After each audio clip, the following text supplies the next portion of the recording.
Hi everyone, Julie here, working on my videos for the day. If you are new to my channel, I do a few different kinds of videos, and this certain one here is going to be on human trafficking. It is January, we're getting near the end of January, and I would be bad if I did not, being the advocate I am, that not doing a video on human trafficking. So I try to make this as short. I want to educate you. People need to be aware. If you're new to the channel, I live in my home with my mom, my daughter, and my granddaughter. So you might hear a baby crying. You might hear a chihuahua barking. They are sleeping right now because it's very early, because I got home from work around 5 and passed out because I was tired. And then I got up at like 11 or 12 and I was like wide awake, and now it's almost 3 and I'm wide awake. So I apologize if you hear anything. I do videos on child advocacy because I'm a guardian ad litem in the state of Florida. I take different trainings and stuff like that to get educated. That way the children that I work with that are in foster care, I know what to look for and signs and stuff with them.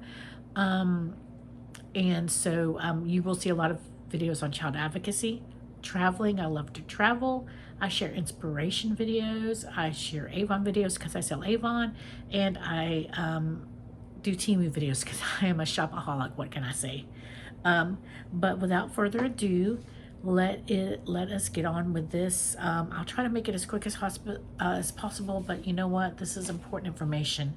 And it's stuff that you need to know, because let me tell you, it is real out there, okay? And we need to watch it. Now, some of you may have seen the movie Sound of Freedom. It is based on a true story. I will tell you that there has been the naysayers. There are naysayers out there. This isn't how it happened. This is wrong. This is somebody. No, this is a real movie.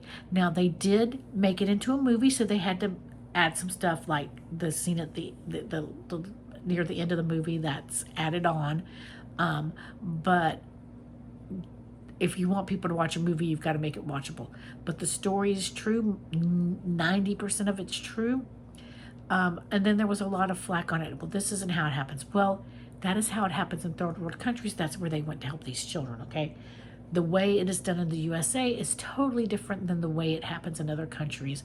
Very rarely do you have your child kidnapped in America. Generally, it's either family selling their children, or the child exploitation through the internet is the biggest thing nowadays. That's the biggest way you will see it nowadays. So just so you know that. There's some information that I don't have that I'd like to get, and I will get that information and share it in other videos. The videos won't stop because I'm always going to be an advocate for children no matter what. Just know that if you haven't seen The Sound of Freedom, you can buy it now. You can buy the movie. You can stream it, I think, on the Angel app, I think is who had it. Angel Studios. They're the same ones that worked with The Chosen. I do believe that's the one that they went through. It is an awesome movie. I bought it. I have it. And I will use it to help educate people. So just know it's an awesome movie. If you haven't seen it, it is a really good movie. Just that is legit, happens in other countries. Very rare does it happen that way here, but it does happen here.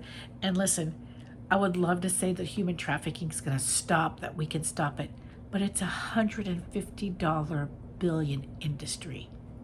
And you know who the biggest consumers are? People right here in the United States of America. That's right. So until we can do something about the buyers, we're still going to continue to have this problem.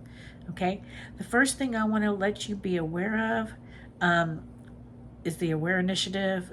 Abolitionists who are ready to and educate. I want to give you the human trafficking number, and that's what this is.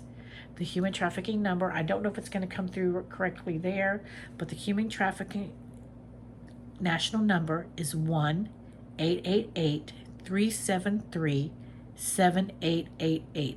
That's 1-888-373-7888. So if you see something, say something, okay? Now, when I went to our Human Trafficking Summit here, I live in Florida, so we have a yearly Human Trafficking Summit in my county, and they gave us this card, and it says for patrol officers, and it's victim indicators. So when you're looking, they'll have signs of injury, fatigue, malnourishment, and or unkempt or provocative clothing. Acts intimidated and frightened of male in the car. So, if you see a female that looks pretty terrified, that's usually, most of them have a lack of eye contact with law enforcement, and they're hesitant to answer law enforcement questions, but they're not going to look anybody in the eye. They're so beaten down, they don't want to look at you. They want to be the least seen person in the room. They're unable to provide simple answers. They're unable of current city, state, and unable to answer detailed questions about whereabouts and activity during previous days. A lot of them, they're shipped around. They don't know where they are. They usually don't have an ID. Refers to the male occupant as boyfriend with no detailed information about him. And that's how a lot of them get in there. They pretend to be their boyfriend. They make them feel loved, like they prey on the weak, the ones who say they might be online and they're talking to this kid online and they're sad, and they get to, a lot of them don't even know how old the person is they're talking to on the internet. And they're talking, and that person starts talking with them and building a relationship with them, making themselves, oh, I've gone through the same thing, and then offering to help them out. And the next thing you know, your kid goes out and goes to school, and you don't see him again.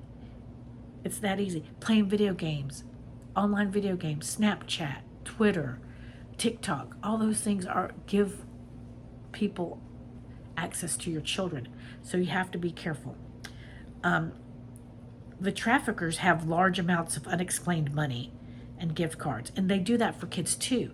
You might see your child has a new cell phone. Where did they get that from? It could be from a trafficker. They give the people gifts while they're grooming them to take them away. They does not know the female occupants' names and backgrounds. Provides conflicting or inaccurate information about female occupants. Possesses multiple cellular phones. Has tattoos referring to pimping. Male speaks on behalf of the female occupants. Listen, they don't let them speak. Refers to occupants as girlfriends. Driving vehicle from car rental company. Male occupant is referred to as Mac, Daddy, or boyfriend. So report potential sex trafficking to your local office, FBI office, or call that human trafficking one that I gave you. A lot of times when the cops pull them over, they're going to see one male occupant with multiple unrelated females. There's going to be more luggage in the vehicle than needed for the length of the trip. They'll have identification from various states. The occupants do not know each other's full names or background. More cell phones than occupants. Provocative clothing and condoms in the vehicle. Occupants have conflicting stories about where they have traveled and activity during the previous days. Hotel pass keys found in a vehicle. And that's just one thing. Yeah, this is some information for officers, but it's stuff that you can look for too, and that's why I went ahead and read this to you. You'll see when the officers are talking, they'll see them, and they'll have you want to get the people separated, because they're not going to say anything in front of their pimp. I can guarantee you, they're just not. They're scared. And you have to ask the females detailed questions and look for conflicting information. Ask for where their tattoos and their injuries come from. Ask for and document all phone numbers. It's so important too. If you see somebody that you suspect and it's a female, if you can get her alone. We had this happen. I work in a restaurant, and we had this girl, and it was a very strange situation. She was a young girl, and she was with an older man, and she said it was her stepdad, and then her mom had passed away. but she looked like she was drugged up, and she kept on like this, and he was taking pictures from her. She went in the bathroom. We followed her in the bathroom, and we asked if she was okay and if we needed to help her, and she said, no, that's my stepdad. Do I think that's true? I don't know, but I couldn't prove it.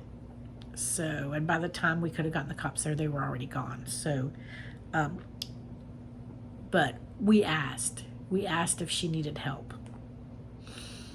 We got her alone and we asked, and she said no. And it could have been a true story. I don't know, but it was a very strange situation. You know, always kind of get detailed information, and I did contact people that I did know, and told them which way they were going. So just a lot of info tips that the cops use, so I figured that could be helping for you. I want to give you some more. Some of these are going to be for Florida, some of them are not. There's a suicide prevention hotline, and you can just call or text 988. National Rescue American Hotline, it's 833-599-FREE. 833-599-FREE. The Gulf Coast, which is the area that I'm in, Gulf Coast Sexual Assault Program is 866-585-2040. That's 866-585-2040. The Florida Abuse Hotline is 1-800-962-2873. The National Human Trafficking Hotline that I've already given you once is 1-888-373-7888. Be Free text line, text HELP to 233-733. That's text HELP to 233-733. The Cyber Tip line is 800-843-5678. And DCF is Department of Children and Families. That's in Florida, and that is 866-762-2237. And in Florida, to report online, it's www.myflorida.com/accessflorida. So that's just this card here, and I'm going to hold it up where you can maybe see it. I hope it'll mirror it around when the video comes out. Let's see if I can get it to come up. Oh, well, I read them to you anyways. I don't know if that's going to come through. But now, in Florida, and I'm saying Florida because that's the state I'm living in. You can look online and get the details for your state. Florida is number 3 in the nation for human trafficking. I live in the Pensacola area, and we have an estimated 32,000 people being sex trafficked in our streets. Of those 32,000, 8,000 are minors. Familial trafficking is the number 1 form of trafficking in the Pensacola area. And that is basically, and I think a lot of it, in this area, there's a lot of drug abuse. And I've heard stories, and these people use their children to get drugs. They sell them for drugs. It's sad, and it happens, but that's one of the top reasons. Some people just do it. It's an easy way to make money. The speaker at our Human Trafficking Summit was amazing. She was groomed from the time she was 11 till she was 14, and they started trafficking her when she was 14, and it was actually a family member's husband or boyfriend or something. It was a family member's husband's or wife's family member, brother, or something like that. So they knew the family. And until the time she was 21, she was trafficked. So the most amazing, I mean, her story was amazing. I wish it was on video where I could show you guys. It's just, her story was amazing. How she stands up today and fights those battles and relives that to share with others, to help others. Just an amazing story.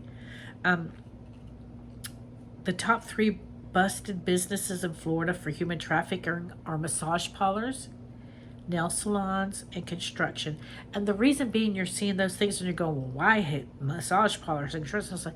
Because the sex trafficking is not the only thing. We also have the forced labor trafficking, and that is where they traffic them to be like into domestic servitude or into working. And generally what happens, and this is why it's so important to pay attention to what's going on at our border right now, because what they do is they smuggle people into this country and they take their money from them.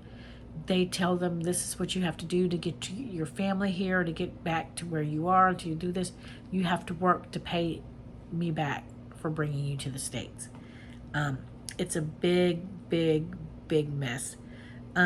Pensacola's top areas, and if any of my friends are here or watching from the Pensacola area, the biggest places you're going to see is the human trafficking in Cervantes Street, Olive Road, homeless communities, and drug communities. So that's just a little bit of how it is in Florida. Now, the human trafficking fact census statistics is 1 out of 150 people are enslaved today. Human trafficking doesn't always look like the movies. Human trafficking doesn't always look like random kidnapping in other countries. It is happening in every city, state, country, and even in your own backyard. 1 in 4 children are victims. 70% of women are victims. Familial trafficking is the most common type of trafficking in the Gulf Coast area. Florida ranks as the 3rd highest state for human trafficking. That's where I am. And it's a $150 billion industry, and it's the fastest growing, 2nd largest criminal industry in the world. See something, say something. Okay? And these are flyers and everything I got at the summit, and that's why I'm reading to you. Human trafficking is modern day slavery, okay? Occurring in every nation, every city, every country, and every neighborhood, including yours. And some of the stuff is going to be repetitive. I'm sorry, but I want to educate you. Modern day slavery is a global crisis impacting more than 50 million people in our world today. 1 out of 150 people are enslaved in the world today, and that just a little bit different out over. Again, 70%, over 70% of human trafficking victims are women and girls, and 1 in 4 victims are children. So, what do we do? What do we do? How do we fight this? Look at the sextortion for our youth and children. They're the most vulnerable. Would you let a stranger into your child's bedroom? Ask yourself that. Would you let a stranger in your child's bedroom? I am thinking that your answer is no. But that is exactly what you do every time you allow your child to take an electronic device into their room. Every time they get on there, they're putting themselves out there to, they're putting themselves out there. There's a chance, that's how they do it. That's how they get them. And they're always looking for the ones who are downtrodden. If you have foster kids, those are the most, they really go after foster kids because the foster kids have been beaten down. They're looking for the love and affection that they're not getting because they're from broken families. So this,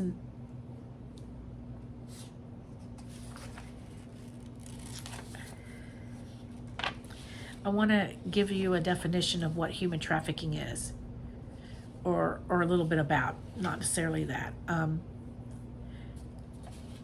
Are there types of trafficking? Yes, there is sex trafficking.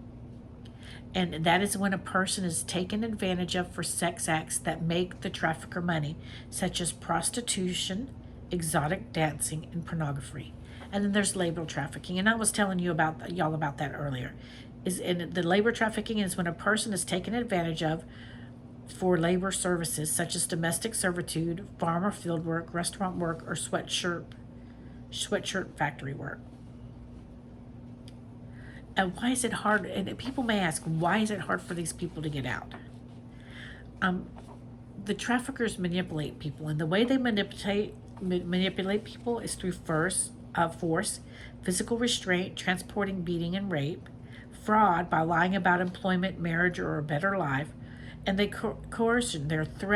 There's threats, destroying legal documents, forcing debt on someone, emotional and psychological abuse. Any at all sexually exploited child is a trafficking victim, even if there is no force, fraud, or coercion. A child under 18 cannot make that decision for themselves. So I've already given you the numbers on the phone numbers, but I just wanted to tell you a little bit. Another thing I got, and this is from the FBI because they were there, warning signs for the hospitality industry. Now, why am I going to tell you about these? Well, because you might work in a hotel, but not just that, you might be staying in a hotel and you might see some of these things will make somebody aware. So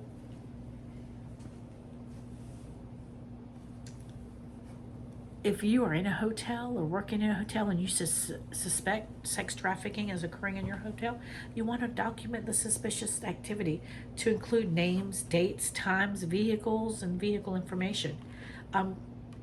Retain that registration, billing information, or copies of ID documents that you use. You know, when you go to the hotel, they take a picture of your ID or they slide your ID. Request ID and telephone numbers from all room occupants. Retain surveillance video that captures suspicious activity. Request any missing registration information for all guests. Document complaints from other hotel guests. And that's where you come in. If you're not working in a hotel, you're in a hotel, tell somebody. Photograph any damage to a hotel room. Contact law enforcement and do not jeopardize the safety of yourself or others. Okay, you can't go charging in there. You have to make the call and let law enforcement deal with it because you don't want to do that. So these are warning signs and indicators for the hospitality industry, or if you just happen to be, and some people are staying in hotels now, living in them. So this is something that you to be watching for. They're going to be the extended hotel stay with little or no possessions or luggage. The room reservation is repeatedly extended and or extended by someone other than the occupant. Request for a room in close proximity to exit or stairwell. They want to be able to move people in and out as discreetly as possible. Multiple rooms purchased under one name. Rooms requested adjacent to one another. Now, that's, if there's some kind of convention or there's some kind of wedding or something going on, that would be, exceptions. We live in Florida, so it's kind of harder to do because people are coming in here in groups for vacation, but you still, repetitive stays at the hotel. Payment with cash or prepaid rechargeable credit cards. And occupants vague about registration information. Those should be red flags. If you're a housekeeping personnel, the constant use of the do not disturb sign. Okay, we can't say too much about that because I would put mine on because I just don't want people going in my room, but that's just me. Refusal of cleaning service, drugs and or paraphernalia observed, multiple cell phones and or electronic devices observed, condoms, condom wrappers, and other sex paraphernalia observed, key cards and other hotels observed, from other hotels observed, room damage is damaged or occupants request repairs, provocative clothing observed. Hallway indicators. There's excessive foot traffic to and from the room. Room occupants rarely leave. So the one that's you might see this young girl and she's always in the room, but there's these people coming in and out. Room visitors at all hours of the day and night. Room occupant, possibly trafficker, observed waiting in the hallway or lobby while somebody else is in the room with that person. Room occupant loiters in and around the hotel and publicly accessible computers. Room occupant waiting in hallway by exit door permitting guests to enter. Parking lot indicators. Refusal to register vehicle when checking in. Occupant of room frequently observed sitting in vehicle. Vehicles not registered to a hotel guest waiting in parking lot near exterior door, visitors in the parking lot who appear nervous or may be acting as a lookout, and frequent visitors who are alone in their vehicles. Victim indicator, and your victims are always going to avoid eye contact. The female or male who appears submissive to the other female male, because there are female traffickers too. Don't let yourself think otherwise. The number of young boys and men being trafficked is really growing too. Person being treated in demeaning and or aggressive manner by counterpart. Signs of physical abuse to include bruising, scars, malnourishment, signs of drug abuse. Provocative clothing or clothing that is inappropriate for surroundings. Similar tattoos and or brands on several room occupants. Lacks awareness of location, date, and or time. Male companions are referred to as daddy, Mac, or boyfriend. Hotel security, excessive noise complaints, arguments and or fighting in the room, room damages, excessive foot traffic to and from room, and drug orders coming from the room. So that's just a little bit of that. And I just wanted to share that because if you travel like I do, you might be staying someplace and you might notice something. But I want to give you some help here. Because also at the FBI thing, the FBI has a child ID app, and it's putting safety into your hands, okay? I'm going to switch this around, and these are the codes for the app right there. I don't know if they're going to come through for you, but you can see one's for iPhone and one's for Android. So, say you're shopping at the mall with your children when one of them suddenly disappears. A quick search of a nearby area is unsuccessful. What do? Well, now there's a free new tool from the FBI that can help our child ID. And it's our child ID app. The first mobile application created by the FBI provides a convenient place to electronically store photos and other vital information about your children so that it's literally right at the hand if you need it. So you can show the pictures and provide physical identifiers such as the height, weight, to security or the police officers on the spot. You have that information right there. Using a special tab on the app, you can also quickly and easily email the information to authorities with a few clicks. The app includes tips on keeping children safe, as well as specific guidance on what to do in those first few crucial hours after the child goes missing. It features a password protection option to help keep your information safe and allows you to add pictures from your mobile phone's image library. You can also zoom in and crop images prior to saving. The app is available for download on iPhones through iTunes and Android phones through Google Play. An important note, the FBI is not collecting or storing any photos or information that you enter in the app. All data resides solely on your mobile device unless you need to send it to authorities. Please read your mobile provider's terms of service for information about the security of the application stored on your device. Put your child's safety in your own hands. Download the FBI's Child ID app today. Again, I don't know if they'll work for you, but the top one is the iPhone, the bottom one is the Android one. I think that is a great tool if you're a parent to have. So I wanted to share that with you. I don't know, this one's going to be really long, and I don't know if I have enough battery for it. But let me skim over it and read some of it. Our children are our nation's most valuable asset. They represent the bright future of our country and hold our hopes for a better nation. Our children are also the most vulnerable members of society. Protecting our children against the fear of crime and from becoming victims of crime must be a national priority. Unfortunately, the same advances in computer and telecommunication technology that allow our children to reach out to new sources of knowledge and cultural experiences are also leaving them vulnerable to exploitation and harm by computer sex offenders. I hope that this pamphlet helps you to begin to understand the complexities of online child exploitation. And this is so very important because this is really the biggest way they're trafficking children right now. While online computer exploration appears a world of possibilities for children, expanding their horizons, exposing them to different cultures and ways of life, they can be exposed to dangers as they hit the road, exploring the information highway. There are individuals who attempt to sexually exploit children through the use of online services and the internet. Some of these individuals gradually seduce their targets through the use of attention, affection, kindness, and even gifts. These individuals are often willing to devote considerable amounts of time, money, and energy in the process. They listen to and emphasize with the problems of children. They will be aware of the latest music, hobbies, and interests of children. These individuals attempt to gradually lower children's inhibitions by slowly introducing them to sexual content and put the content in their conversations.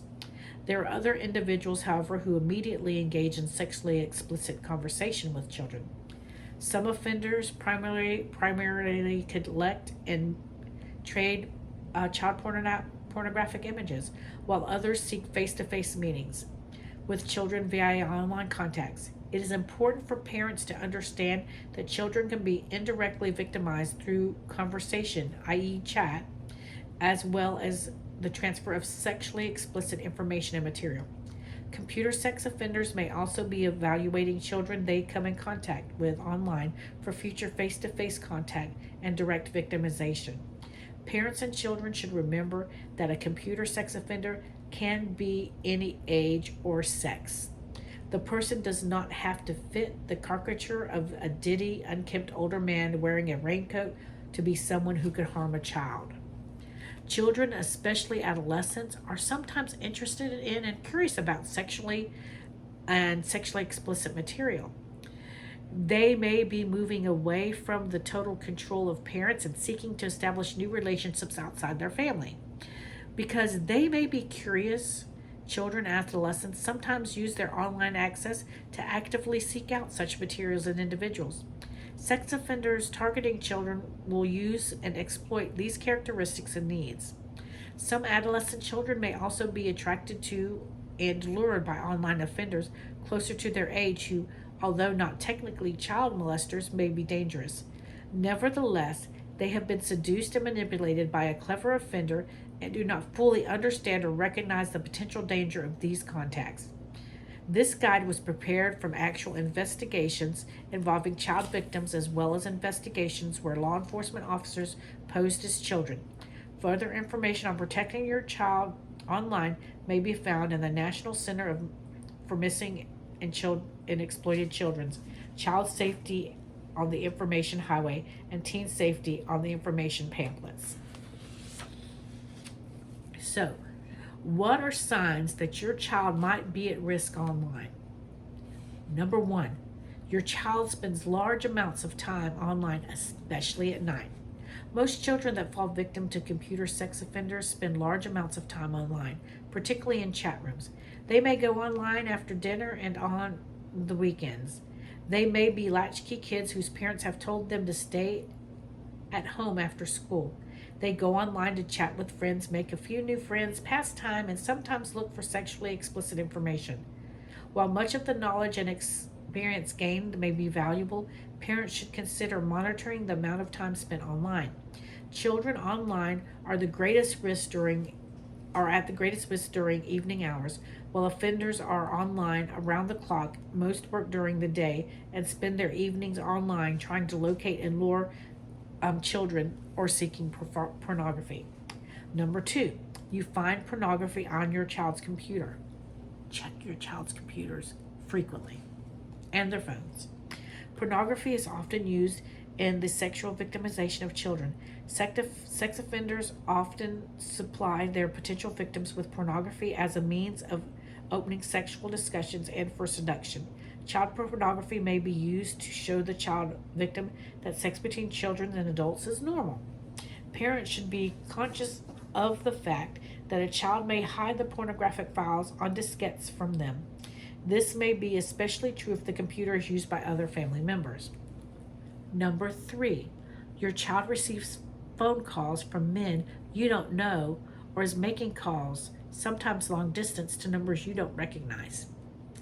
While talking to a child victim online is a thrill for a computer sex offender, it can be very cumbersome. Most want to talk to the children on the telephone. They often engage in phone sex with the children and often seek to set up an actual meeting for real sex. While a child may be hesitant to give out his or her home phone number, the computer sex offenders will give out theirs. With caller ID, they can readily find out the child's phone number. Some computer sex offenders have even obtained toll-free 800 numbers so that their potential victims can call them without their parents finding out. Others will tell the child to call collect. Both of these methods result in the computer sex offender being able to find out the child's phone number. And with that phone number, they can find out much more, folks. Number 4, your child receives mail, gifts, or packages from someone you don't know. As part of the seduction process, it is common for sex offenders to send letters, photographs, and all manners of gifts to their potential victims. Computer sex offenders have even sent plane tickets in order for the child to travel across the country to meet them. Number 5, your child turns the computer monitor off or quickly changes the screen on the monitor when you come into the room. A child looking at pornographic images or having sexually explicit conversations does not want you to see what's on that screen. Number 6, your child becomes withdrawn from the family. Computer sex offenders will work very hard at driving a wedge between a child and their family or at exploiting their relationship. They will accentuate any minor problems at home that a child might have. Children may also become withdrawn after sexual victimization. Number 7, your child is using an online account belonging to someone else. Even if you don't subscribe to an online service or internet service, your child may meet an offender while online at a friend's house or a library. Most computers come preloaded with online and internet software. Computer sex offenders will sometimes provide potential victims with a computer account for communication with them. Now, you're going to be asking yourself, what should I do? What should you do if you suspect that your child is communicating with a sex predator online? First, consider talking openly with your child about your suspicions. Tell them about the dangers of computer sex offenders. 2, review what is on your child's computer. If you don't know how, ask a friend, coworker, relative, or other knowledgeable person. Pornography or any kind of sexual communication can be a warning sign. 3, use the caller ID service to determine who is calling your child. Most telephone companies that offer caller ID also offer a service that allows you to block your number from appearing on someone else's caller ID. Telephone companies also offer an additional service feature that rejects incoming calls that you block. This rejection feature prevents computer sex offenders or anyone else from calling your home anonymously. Number 4, devices can be purchased that show telephone numbers that have been dialed from your home phone. Additionally, the last number called from your home phone can be retrieved provided that the telephone is equipped with a redial feature. You will also need a telephone pager to complete this retrieval. This is done using a numeric display pager and another phone that is on the same line as the first phone with the redial feature. Use the 2 phones and the pager. A call is placed from the second phone to the pager. When the paging terminal beeps for you to enter the telephone number, you press the redial button on the first or suspect phone. The last number called from that phone will then be displayed on the pager. Number 5, monitor your child's access to all types of live electronic communications, i.e. chat rooms, instant messages, internet relay, chat, etc., and monitor your child's email. Computer sex offenders almost always meet potential victims via chat rooms. After meeting a child online, they will continue to communicate electronically, often in emails. Number 6, should any of the following situations arise in your household via the internet or online service, you should immediately contact your local or state law enforcement agency, the FBI, the National Center for Children and Missing and Exploited Children. A, your child or anyone in the household has received child pornography. B, your child has been sexually solicited by someone who knows that your child is under 18. And C, your child has received sexually explicit images from someone that knows your child is under the age of 18. Those are major alerts. If one of these scenarios occurs, keep the computer turned off in order to preserve any evidence for future law enforcement use, unless directed to do so by a law enforcement agency. You should not attempt to copy any of the images and or text found on the computer. What can you do to minimize the chances of an online exploiter victimizing your child? 1. Communicate and talk to your child about sexual victimization and potential online danger. 2. Spend time with your children online. Have them teach you about their favorite online destinations. Knowledge is power, y'all. Number 3. Keep the computer in a common room in the house, not in your child's bedroom. It is much more difficult for a computer sex offender to communicate with a child when the computer screen is visible to a parent or another household member of the household. 4. Utilize parental controls provided by your service provider and or blocking software. While electronic chat can be a great place for children to make new friends and discuss various topics of interest, it is also prowled by computer sex offenders. Use of chat rooms in particular should be heavily monitored. While parents should utilize these mechanisms, they should not totally rely on them, because there are ways that things can slip through. Number 5, always maintain access to your child's online account and randomly check his or her email. Be aware that your child could be contacted through the U.S. mail. Be upfront with your child about your access and reasons why. Number 6, teach your child the responsible use of resources online. There is much more to the online experience than chat rooms. Number 7, find out what computer safeguards are utilized by your child's school, the public library, and at the homes of your child's friends. These are all places outside your normal supervision where your child could encounter an online predator. Number 8, understand even if your child was a willing participant in any form of sexual exploitation, that he or she is not at fault. He or she is the victim. The offender always bears the complete responsibility for his or her actions. And number 9, instruct your children to A, never arrange face-to-face meeting with someone they met online. B, to never post pictures of themselves onto the internet or online service to people that they do not personally know. C, to never give out identifying information such as their name, home address, school name, or telephone number. D, to never download pictures from an unknown source, as there is a good chance that it could be sexually explicit images. E, to never respond to messages or bulletin boards postings that are suggestive, obscene, belligerent, or harassing. And F, that whatever they are told online may or may not be true. Frequently asked questions. My child has received an email advertising for a pornographic website. What should I do? Generally, advertising for an adult pornography website that is sent to an email address does not violate federal law or the current laws of most states. In some states, it may be a violation of the law if the sender knows that the recipient is under the age of 18. Such advertising can be reported to your service provider, and if known, the service provider of the originator. It can also be reported to your state and federal legislators so that they can be made aware to the extent of the problem. Number 2, is any service safer than the others? Sex offenders have contacted children via most of the major online services and internet. The most important factors in keeping your child safe online are the utilization of appropriate blocking software and parental controls, along with open, honest discussions with your child, monitoring his and her online activity, and following the tips in this pamphlet. 3, should I just forbid my child from going online? There are dangers in every part of our society. By educating your children to these dangers and taking appropriate steps to protect them, they can benefit from the wealth of information now available online. Helpful definitions. Internet.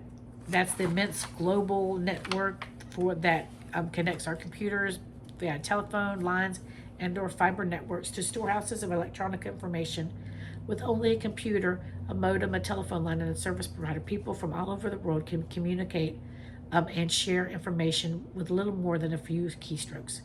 Bulletin board systems, which is also known as BBSS, electronic networks of computers that are connected by a central computer setup and operated by a system administrator or operator and are distinguishable from the internet by their dial-up accessibility. BBS users link their individual computers to the central BBS computer by a modem which allows them to post messages, read messages left by others, trade information, or hold direct conversations. Access to BBS can and often is privileged and limited to those users who have access privileges granted by the system's operator.